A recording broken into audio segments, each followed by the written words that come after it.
Saiu, os alunos saíram da prova, olha só as mensagens que eu recebi aí. A primeira mensagem foi essa, ó. Professor, foi o senhor que fez a prova? Foi a primeira mensagem que eu recebi, foi essa. Aí, depois, muito obrigado, o que você falou ontem caiu. Das 5, caiu 4 você deu. Certo? Então, veja aí que... Olha outra, ó. Venham parabenizar esse professor. As questões criadas por ele no curso sobre legislação de Pacajus foram idênticas à que caiu na prova. Só não acertou tudo porque seria muito suspeito, mas foi 80%, exatamente. De 5, 4 eu consegui trazer, né? Olha outra aí. Olha só isso, ó. Nem estudando para Pacajus eu estava. Aí assisti uma aula minha, né? E gabaritou legislação de Pacajus. Beleza? Então, podem ficar tranquilos. Como não tem questões, eu vou trazer. Ainda tem mais. Oi, professor, quero agradecer por suas excelentes aulas, Pacajus, gratidão de repassar seu conhecimento. Enfim, aqui pode ficar de boa, pode ficar tranquilo que vocês estarão em boas mãos aqui na legislação institucional ou legislação municipal. Também outra disciplina que vai ficar a meu cargo vai ser as noções de direito administrativo, certo? Vai ter as noções de direito administrativo e eu quero que vocês coloquem uma coisa na cabeça de vocês. A banca Consulpan é impressionante. Olha, sem brincadeira, eu não sei que danada ela gosta tanto de atos administrativos. Cara, a maioria das questões de direito administrativo da banca Consulpan tá aqui, ó, atos administrativos. Eu não sei que tara ela tem nos atos administrativos. Não sei o que é isso. Aí eu posso até prever. Por quê? Porque é um assunto que, se você não tiver cuidado, você erra. Por quê? Porque a banca ela troca requisitos por atributos, ela troca requisitos por atributos, ela troca classificação dos atos, ela troca as espécies do ato. Então, termina sendo um assunto um pouco mais arrastado de se aprender. Mas você pegou o basicão, você consegue responder as questões da banca, certo? Além dos atos administrativos, a banca traz aquele edital já engessado, né? O direito administrativo ele já tem praticamente um edital engessado, né? Ele traz ali noções de organização pública, né? Eu tenho ali as noções de organização administrativa, eu tenho a centralização, descentralização, desconcentração e concentração, né? Lembrando que quando eu tenho uma desconcentração, eu crio um órgão dentro da mesma estrutura da pessoa jurídica. Já a descentralização, eu crio outra pessoa. Certo? Existem diferenças que a gente vai pontuando aí durante nossas aulas, certo? Aí eu tenho a administração direta, que é a União, os estados, Distrito Federal, os municípios. Tem a administração indireta, que são as autarquias, as fundações públicas, sociedades de economia mista e as empresas públicas. Lembrando que cada uma dessas da administração indireta, a banca gosta de cobrar o quê? Os requisitos. Por exemplo, a autarquia é uma pessoa jurídica de direito público. Já as fundações públicas têm divergência na doutrina, mas, como regra, elas são pessoas jurídicas de direito privado. Mas existem fundações públicas que são de direito público. Certo? Então, é bom você tomar cuidado com esse pequeno detalhe, que a banca Consulpan, eu já vi ela pontuando em algumas questões. Daqui a pouquinho eu trago ali algumas questões, certo? Beleza? As minhas aulas de legislação institucional vai ser todas online, beleza? E o Isaac só me convidou para o aulão de véspera, né? No aulão de véspera eu estarei com vocês lá no aulão de véspera, certo? Vamos lá. E também, se caso ele me convide durante assim, um aulão final de semana, eu estarei disponível aí um finalzinho de semana em Olinda, de repente umas pousadazinhas ali em Olinda, eu ficarei muito, muito feliz, por sinal, viu? Eu espero que ele esteja me ouvindo, né? Aí vocês pedem aí, professor Jean, para um aulão presencial, certo? Tá combinado? Vamos lá. Então, ó, aqui eu tenho também as empresas públicas e sociedades de economia mista. São pessoas jurídicas de direito privado. Lembre-se, Empresas públicas, o capital é todo público. Sociedade de economia mista, a maioria do capital, com o domínio do capital, ele termina sendo público. Esses pequenos detalhes, a banca está ligada. Daqui a pouco eu trago umas 2, 3 questões aqui de direito administrativo para você ver como ela sempre gosta de tocar ali na feridazinha, tá certo? Um assunto bom e fácil de aprender são os poderes administrativos, né? É aqui, porque entenda, você tem que entender que uma coisa que me chamou a atenção, que normalmente quando se cobra direito administrativo, o primeiro assunto é o princípios administrativos. A banca não pediu princípios administrativos. E isso aí, de certa forma, eu vou orientar os alunos, né? Se você vai estudar sozinho, se você vai estudar... aqui no nosso curso, não. Se o aluno... Eu gosto também de atender, de dar uma atenção também para o público em geral, certo? Se você vai estudar sozinho, vai estudar gratuito aqui pelas aulas do Estou Preparado aqui, que a gente vai disponibilizar aqui no YouTube, eu peço que você estude um pouco antes princípios administrativos. Tenha uma ideia dos princípios administrativos. Sabe por quê? Deixa eu explicar para você. Todos esses assuntos que a banca pediu remetem a princípios administrativos. Pois é.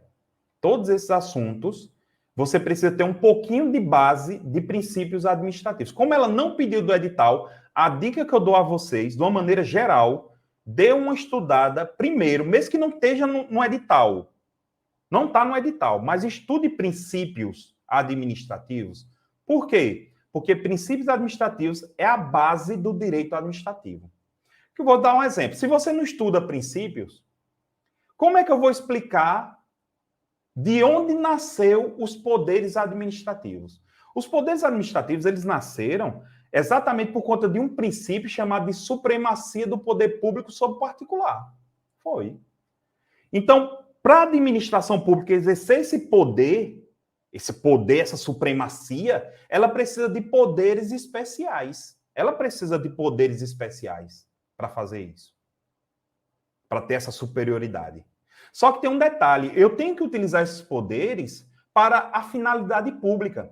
A partir do momento que eu utilizo esses poderes especiais que eu tenho para atingir uma finalidade privada, ou seja, uma finalidade minha ou de um terceiro conhecido meu, eu ajo em abuso de poder. Olha só, entendeu? Por isso você tem que entender. Poderes administrativos, se eu uso esse poder mal, eu ajo em quê? Em abuso de poder. Que a banca colocou como uso e abuso de poder.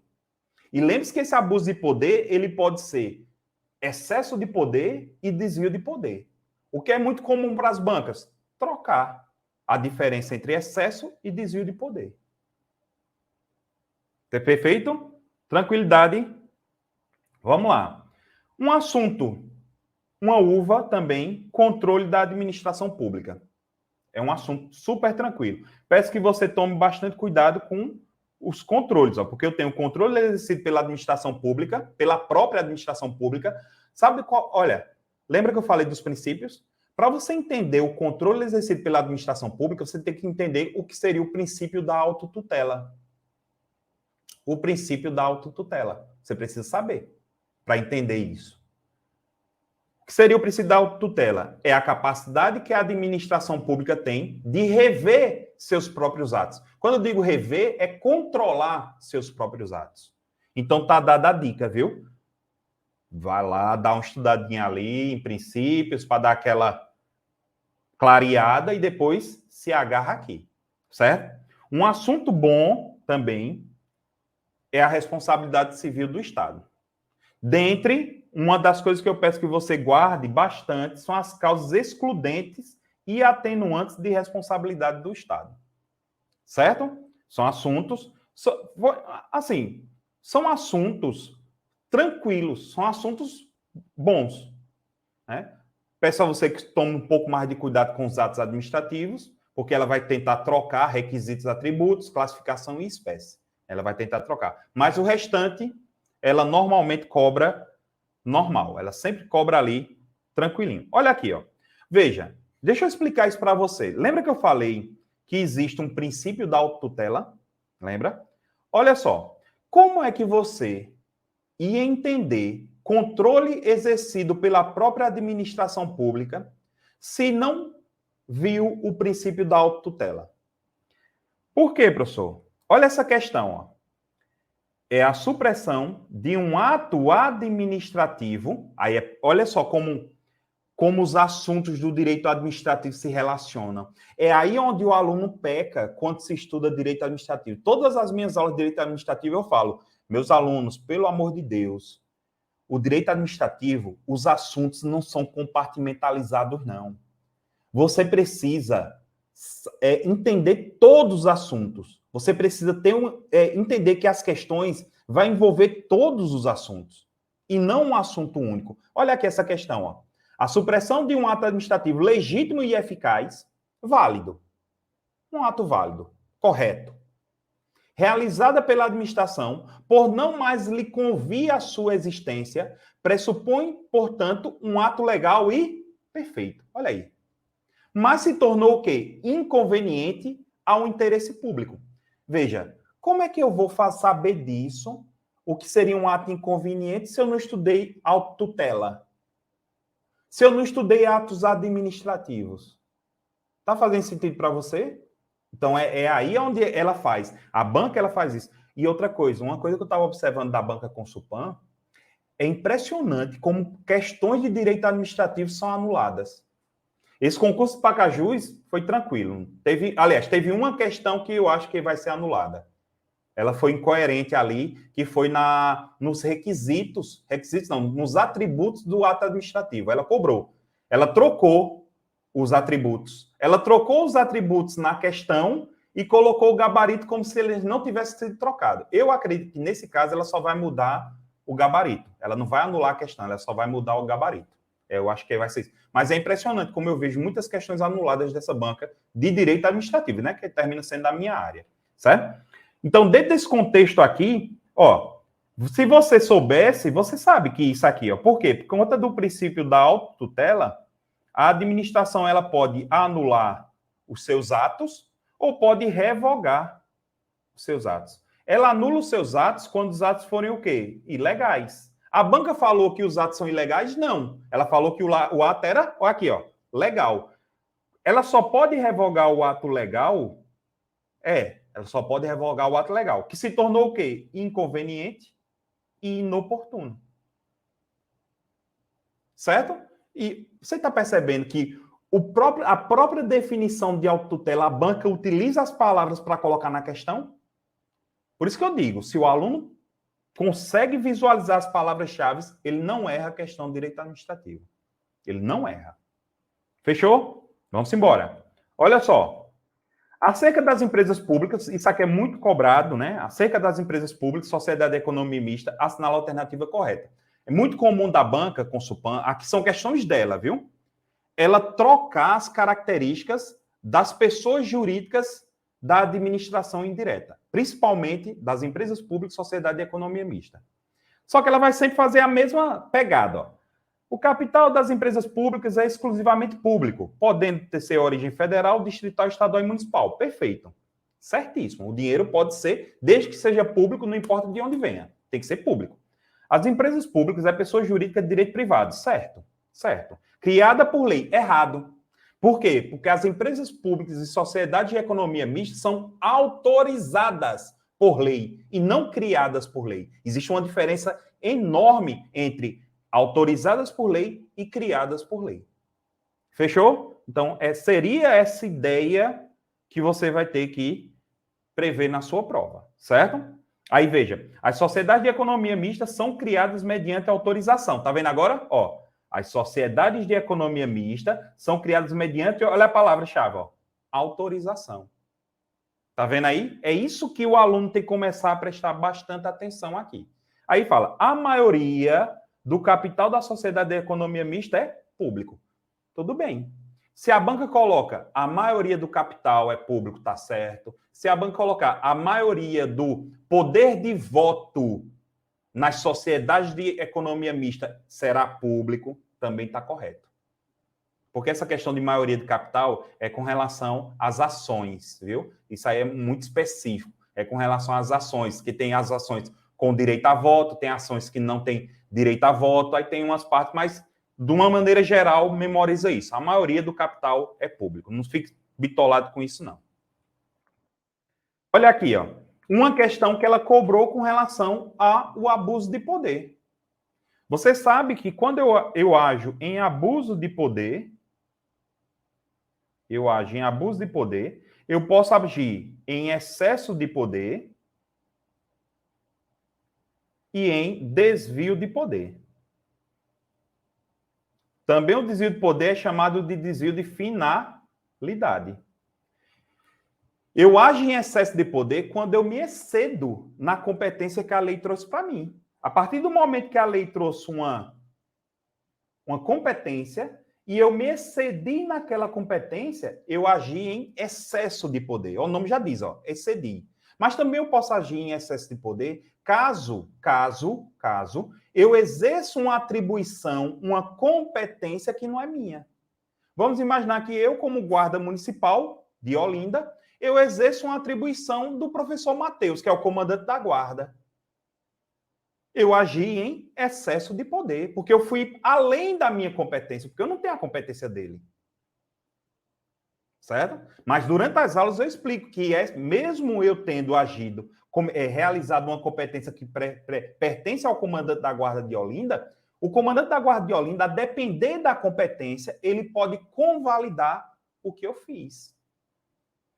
Né? Durante nossos encontros aqui no YouTube, nos aulões, eu vou sempre pontuando isso aqui durante as aulas também, tá certo? Então, aqui eu tenho o excesso de poder, eu vou além, né? Eu vou além. Já o desvio de poder, eu desvio da finalidade da lei. Eu desvio da finalidade das leis. Certo? A lei diz, ó, Jean, você tem que fazer X. Aí eu vou lá, faço Y. Eu desviei da finalidade da lei. Sacou? Por isso que é chamado de desvio de finalidade. Olha só a questão que a banca diz. Por isso que eu digo, meu aluno, guarda as palavras-chave. O segredo do direito administrativo está nas palavras-chave. Olha só, determinado agente público que busque na execução do ato administrativo. Olha só, vê. Tem graça não, ó. Fim diverso. O que é fim diverso? Finalidade. Ele procurou outra finalidade. Então, peraí, se ele praticou outra finalidade, ele agiu em quê? Em excesso de poder? Claro que não. Olha como a banca sabe, ó. Excesso de poder? Não. Porque ele não excedeu, né? Aí agora, olha essa aqui, ilícito civil, ó. Ilícito civil, cara, né? Olha só, desvio de poder. Opa, espécie do gênero abuso de poder. Letra C. Letra C. Sacou? Então, entendeu aí como é que funciona o lereado aqui do direito administrativo? É sempre buscar ali as palavrinhas-chave. Outra questão da banca, essa daqui, ela foi super generosa, eu me espantei, né? Eu me espantei. Isso aqui foi um concurso de guarda municipal, viu? Foi uma questão de... Essas 3 últimas questões foram todas questões de concurso de guarda municipal, viu? Nessa daqui, ela está pedindo quais são os elementos dos atos administrativos. É bem tranquilo. Ó, para memorizar, você vai falar, ó, com, fi, for, mob. Ela só fez inverter isso aqui para atrapalhar. Ela tentou atrapalhar quem sabia do mnemônico, né?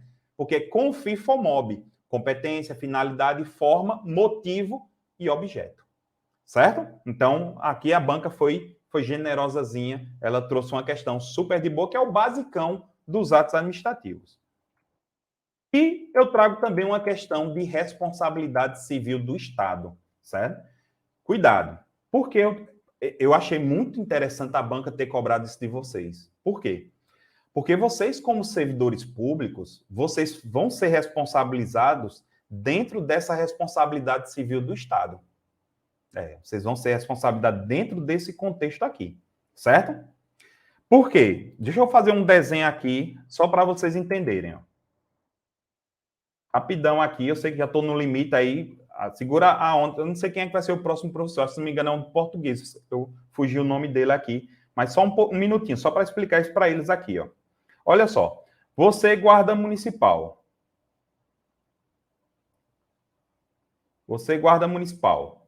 Você pegou, tem um cidadão. Você causou um dano a um cidadão. Um dano. Estava dirigindo a viatura, bateu no carro do cidadão. Pronto. Você está dirigindo a viatura, bateu no carro do cidadão. Esse cidadão, ele não pode primeiramente, responsabilizar você. Por quê? Porque você estava como guarda municipal, estava no exercício da sua função, então você estava em nome do município de Olinda. Estava em nome do município de Olinda. Então, esse cidadão vai ter que responsabilizar o município de Olinda. O cidadão vai querer que o município de Olinda conserte o carro dele. Conserte o carro dele. A partir do momento que o município de Olinda pagar esse cidadão o conserto do carro dele, vai nascer para o município de Olinda o que a gente chama de ação de regresso. Ação de regresso. Ação de regresso. Ou seja, após o trânsito em julgado que o município de Olinda pagou o conserto do carro do cidadão, o município de Olinda vai olhar, peraí, eu gastei dinheiro, eu vou perder esse dinheiro não, porque esse dinheiro é dinheiro público, é o dinheiro da população. Vem cá, guarda municipal, vem cá. Eu agora vou entrar com a ação de regresso contra você. E é nessa ação de regresso que o município de Olinda vai analisar se você teve dolo de bater, você queria bater, ou você bateu por negligência, imprudência ou imperícia. E dessa forma, o município de Olinda vai pegar, tirar o dinheirinho do seu bolso para descontar o que ele pagou para o cidadão. Tá certo? De boa? A ideia da responsabilidade é essa. Por isso que a responsabilidade de Olinda, ela é objetiva. É responsabilidade objetiva. Por quê? Porque o cidadão não quer nem saber. Ah, foi a viatura da Guarda Municipal de Olinda? Opa, legal, vou aqui, prefeito, ó, vem cá.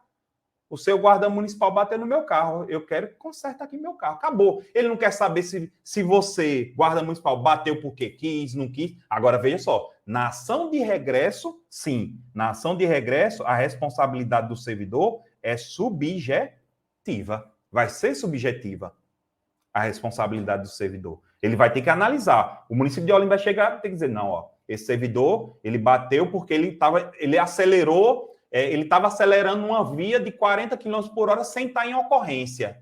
Olha só, isso aí vai ser o quê? Aí vai analisar se entra na culpa consciente, é bronca mesmo. Beleza? Tranquilinho? Aí veja, a questão, a banca ela foi super tranquila, porque ela trouxe assim, ó, sobre a responsabilidade civil do Estado, assinale a correta. O direito regressivo, olha como ela utilizou o termo, né? É ação de regresso. O direito regressivo é ação de regresso. Das pessoas jurídicas de direito público interno, município de Olinda, contra o responsável causador do dano, pode ser constatado exclusivamente por meio de dolo. No meu esquema eu mostrei o quê? Que pode ser por dolo ou por culpa. Então já sei que essa letra A está errada. Tá vendo? Só com aquele esquemazinho você já matou uma letra. Vamos lá, segunda. Ó.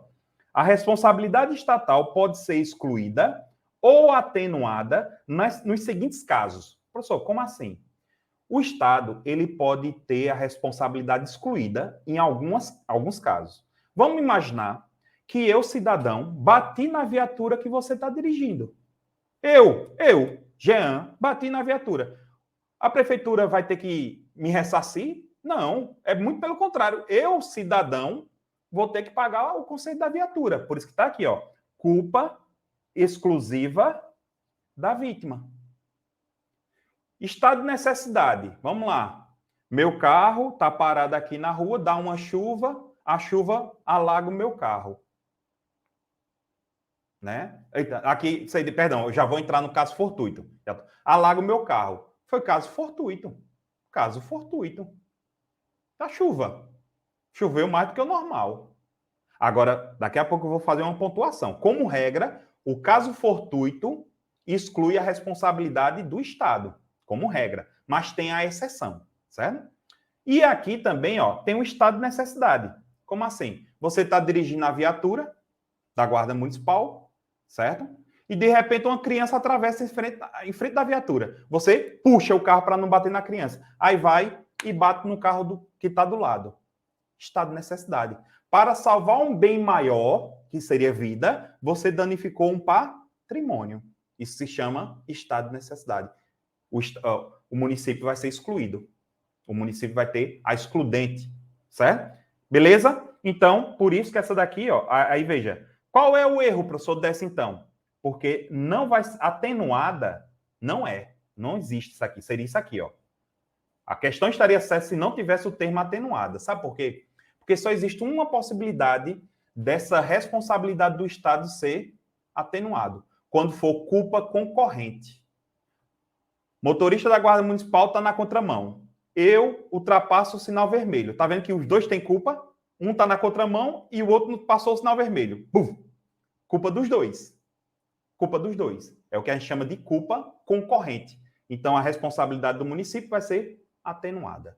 Beleza? Durante as aulas eu trago todos esses exemplos, trago mais exemplos e tudo mais. E a letra C, que é a correta, ele fala: a responsabilidade por omissão do Estado ocorre quando atos praticados por agentes públicos resultam em prejuízos ou danos a terceiro, mesmo sem culpa. Exatamente.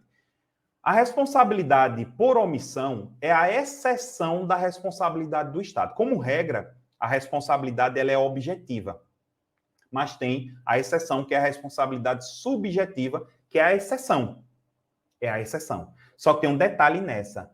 Eu, cidadão que fui prejudicado, vou ter que comprovar que aquela falta do serviço ou o mau funcionamento do serviço foi o causador do meu dano. Então, fazendo aqui o esgotamento sanitário da rua onde eu moro.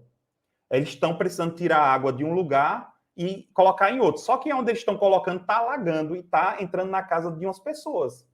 Pronto. Ali está chovendo agora. Aí, ó, no instante está subindo o nível lá. Pronto. Por conta desse serviço que fizeram, aí eu vou ter que comprovar que o Estado foi culpado. O município daqui foi culpado por ter alagado minha casa. Só que eu vou ter que comprovar. Por isso que é chamado de responsabilidade por omissão. Beleza? E a letra D, eu tenho a teoria do risco integral. Ela não é utilizada como regra. Ela é a exceção da exceção.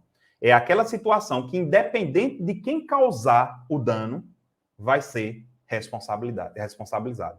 Por exemplo, acidentes aéreos. Independente de quem causou o acidente aéreo, o Estado ele é responsabilizado.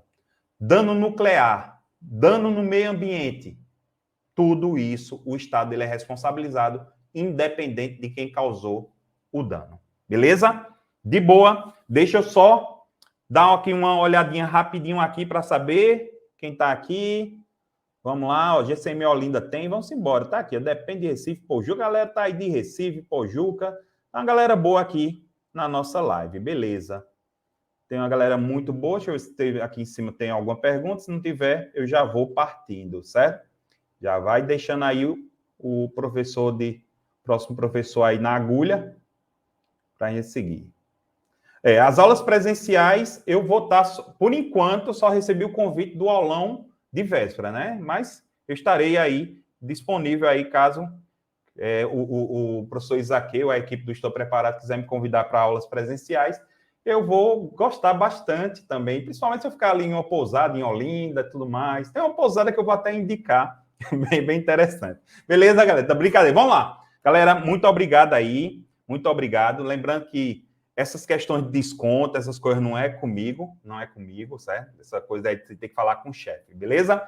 Boa noite a todos. Eu queria só deixar aqui eu queria só para colocar aqui o meu Instagram, porque qualquer dúvida, qualquer pergunta, ó, manda uma mensagem para mim, ó, Prof. Jean Valnei, ó. Manda uma mensagem para mim. Qualquer dúvida, qualquer pergunta, manda lá um direct para mim e estarei à disposição, beleza? Estarei aqui à disposição e pau na máquina. Muito obrigado aí a vocês e boa noite. E vai ter uma vinheta e daqui a pouco entra o professor. Valeu, minha continência e respeito a todos vocês. Mantenham firme nos estudos. Até mais.